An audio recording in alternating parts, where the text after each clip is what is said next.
Aquí delante de mí tengo un frasco de vidrio estándar. Y ahora voy a convertir ese frasco en un motor funcional, haciendo una sola modificación a ese frasco. Y esa modificación es perforar un agujero en la tapa.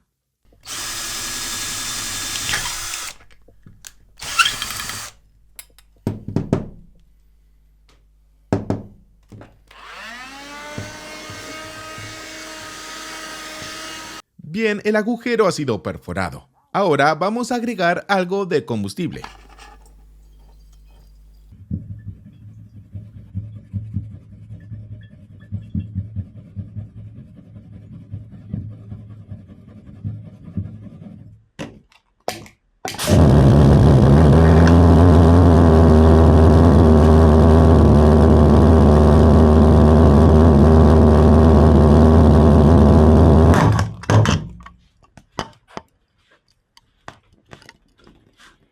Y ahí lo tienen, un motor funcionando. Sí, era muy frágil y duró muy poco, pero funcionó y lo hizo muy bien para ser simplemente un frasco de vidrio con un agujero en la tapa. Ahora lo que acabamos de hacer tiene un nombre y se llama motor pulsorreactor sin válvulas. Ahora, esta es una versión muy primitiva de la misma, pero plantea la pregunta: ¿qué pasaría si no usáramos un frasco de vidrio frágil? ¿Qué pasaría si lo hiciéramos de metal? Por supuesto, mucha gente ya tenía exactamente la misma idea.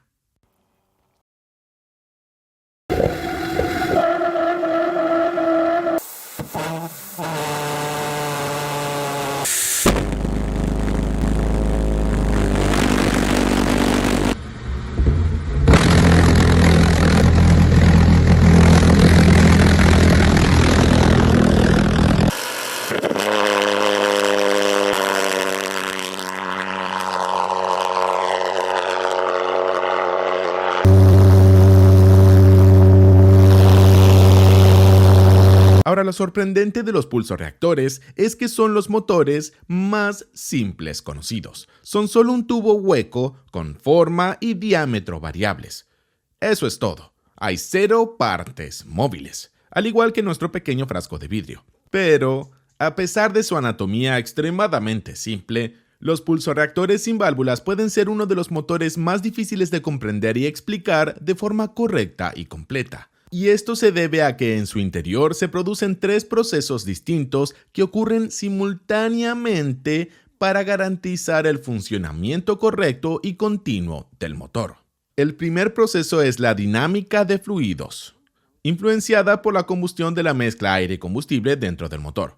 El segundo proceso es la acústica, o las ondas sonoras creadas por la combustión, que también afectan considerablemente el rendimiento del motor. Y el tercer proceso es la termodinámica, o el rápido calentamiento y enfriamiento de los gases dentro del motor, que también contribuye a su funcionamiento. Como pueden ver, hay muchos factores que lo complican un poco, pero lo explicaremos paso a paso en este video y les prometo que si se toman el tiempo para comprenderlo, adquirirán una nueva comprensión multidisciplinaria de las increíbles posibilidades que la física puede lograr incluso con 0 partes móviles. Este es el diseño del pulsorreactor que utilizaremos para nuestra explicación. Existen diversos diseños de pulsorreactores, pero este, conocido como Lockwood Healer, de principios de los años 60, es la culminación de 100 años de ensayo y error y probablemente sea el diseño más popular hoy en día. Y eso es gracias a su excelente equilibrio entre facilidad de arranque, empuje, eficiencia y fiabilidad. Aquí tenemos las partes principales del motor: la admisión, el escape y la cámara de combustión. Para arrancar el motor necesitamos añadir combustible. En la mayoría de los casos se trata de propano de un tanque que se inyecta directamente en la cámara de combustión o delante del motor en la admisión. También instalaremos una bujía en la cámara de combustión. Esta bujía solo se necesita durante el arranque. Entonces imaginemos que abrimos la válvula de propano y dejamos entrar combustible en la cámara. Como el motor es un tubo hueco, ya tiene aire en su interior, lo que significa que ahora tenemos una mezcla de aire y combustible en la cámara.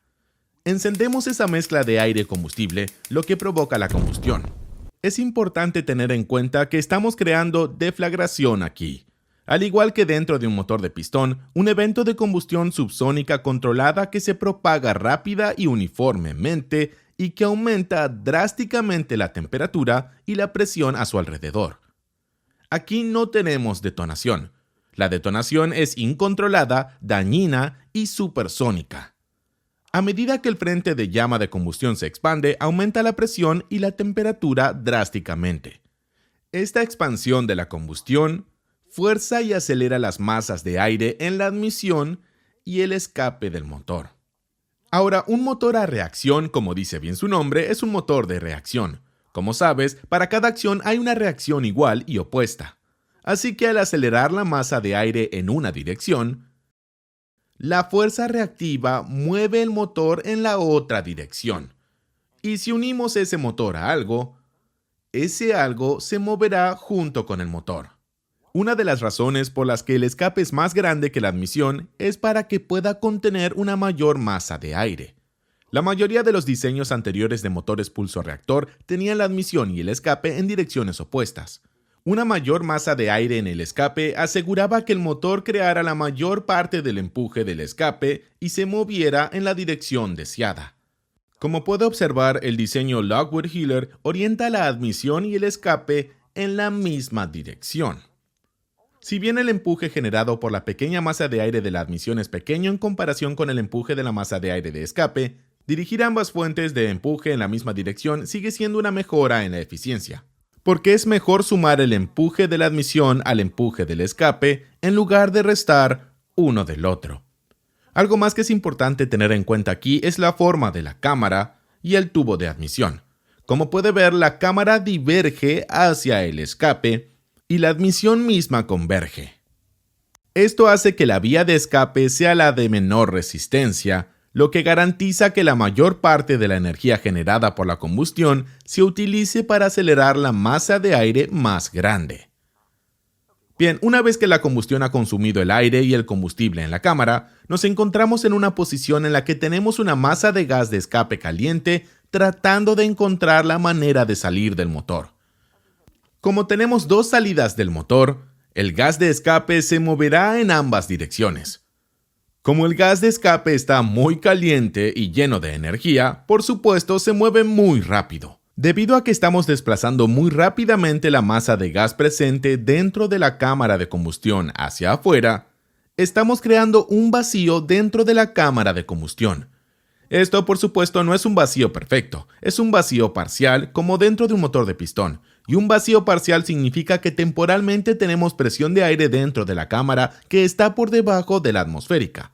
Por lo general, dentro de una cámara de combustión de un pulso-reactor, lo más bajo que tendremos es algo entre 0,6 a 0,7 bar, mientras que afuera en la atmósfera a nivel del mar tendremos 1 bar. Ahora, debido a que la vía de admisión es mucho más corta que la vía de escape, significa que el gas de escape que se mueve a través del tubo de admisión escapará a la atmósfera mucho antes que el gas de escape que viaja a través del tubo de escape. Una vez que eso sucede, el vacío parcial dentro de la cámara de combustión estará expuesto a la atmósfera desde la dirección de la admisión y, por lo tanto, el aire del exterior ingresa al motor a través de la admisión. Esta entrada abrupta en la cámara de combustión es importante durante esta fase porque causa turbulencia de aire aquí cuando el aire ingresa a la cámara y esta turbulencia mejora la mezcla de aire y el combustible. Aunque los gases de escape hayan escapado a la atmósfera a través de la admisión, aún queda una masa relativamente grande de gases de escape calientes en el tubo de escape. Parte de ellos logrará escapar a la atmósfera, pero otra parte permanecerá en el tubo de escape al mismo tiempo que alcanzamos el vacío máximo o la presión de aire más baja dentro de la cámara.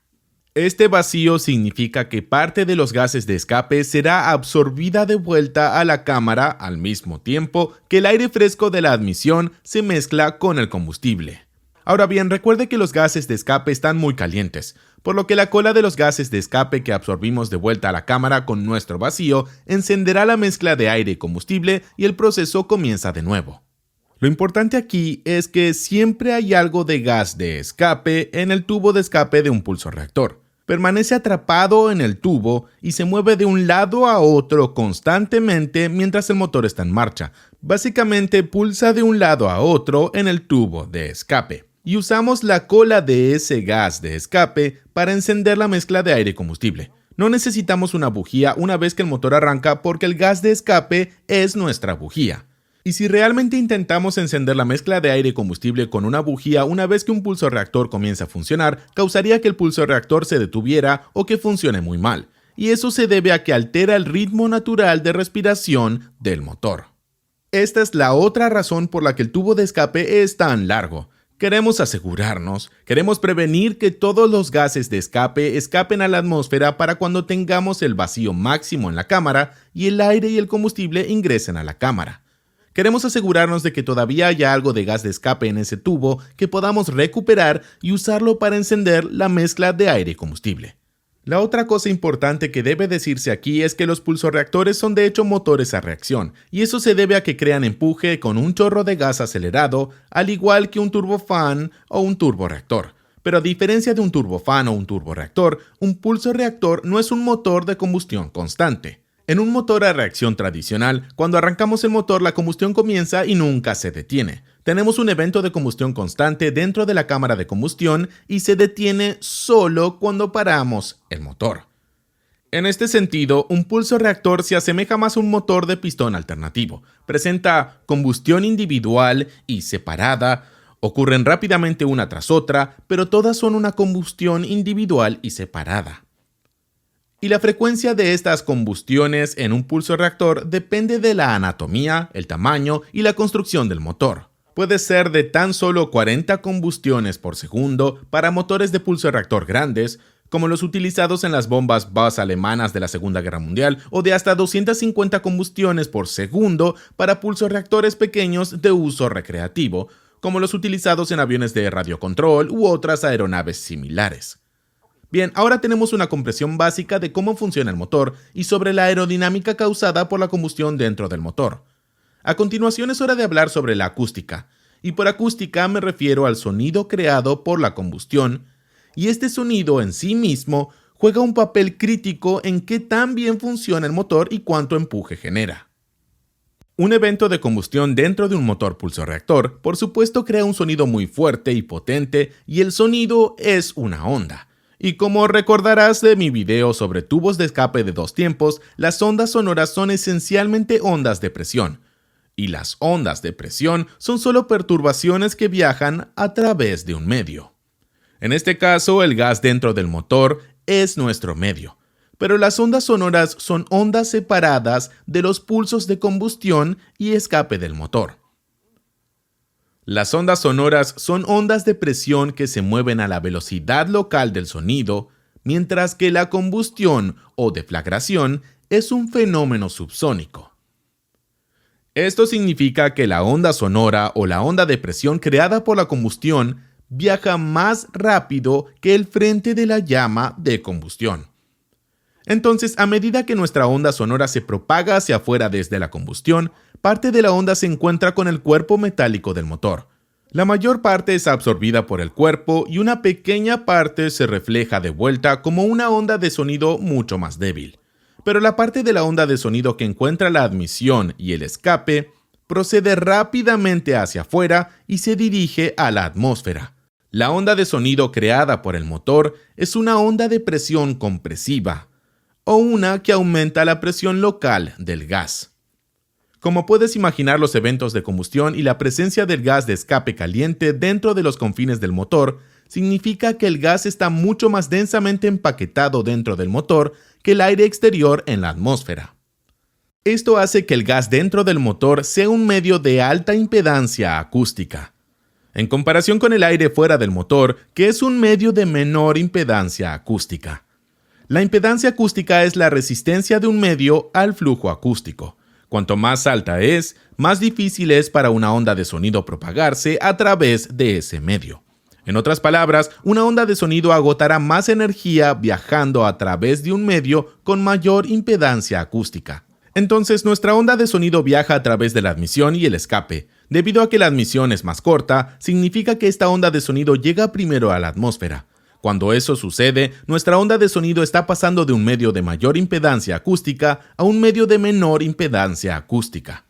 Y cuando eso sucede, parte de la onda de sonido se reflejará y experimentará un cambio de fase. Un cambio de fase significa que una onda de presión compresiva o positiva se convierte en una onda de presión expansiva o negativa, una que disminuye la presión local del gas. Entonces, ahora la onda positiva ha escapado a la atmósfera, mientras que la onda de presión negativa viaja por el tubo de admisión hacia la cámara. Aquí es donde la longitud del tubo de admisión juega un papel importante. Si la longitud es la correcta, podemos cronometrar la llegada de la onda de presión negativa a la cámara de combustión justo cuando la masa del gas de escape sale por la parte delantera de la admisión y expone el vacío interior a la atmósfera. Si la onda de presión negativa llega en este momento, reducirá aún más la presión dentro de la cámara, generando un mayor vacío que, a su vez, aumentará la cantidad de aire y combustible dentro de la cámara, lo que aumentará eficazmente la relación de compresión y el rendimiento del motor. Lo mismo ocurre en el escape. La onda sonora viaja por el tubo, entra en la atmósfera, pasa de alta a baja impedancia acústica y se refleja de vuelta a la cámara. Sin embargo, debido a la longitud del tubo de escape, todo esto tarda más en ocurrir, por lo que hay un pequeño retraso. Pero al igual que antes, si la longitud del tubo es la correcta, ayudaremos a que los gases de escape regresen a la cámara para encender la mezcla de aire y combustible justo en el momento adecuado, una vez que la mezcla esté completamente mezclada y se alcance la máxima presión de combustión. Otro aspecto importante es que los motores de pulso reactor son similares a los de dos tiempos, ya que ambos pueden funcionar sin longitudes de tubo calculadas o ajustadas. Un motor de dos tiempos funcionará sin cámara de expansión, pero su rendimiento será mucho mejor con ella. Lo mismo ocurre con un pulso reactor. Si obtenemos las longitudes de tubería correctas para nuestra aplicación, produciremos más empuje que si solo usáramos longitudes de tubería aleatorias.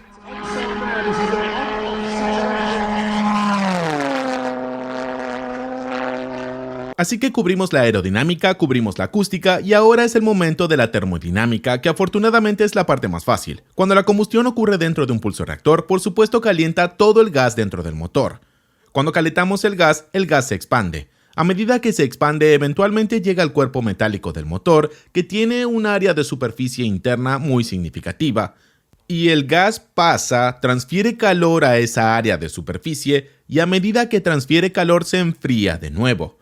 Y cuando el gas se enfría, se contrae.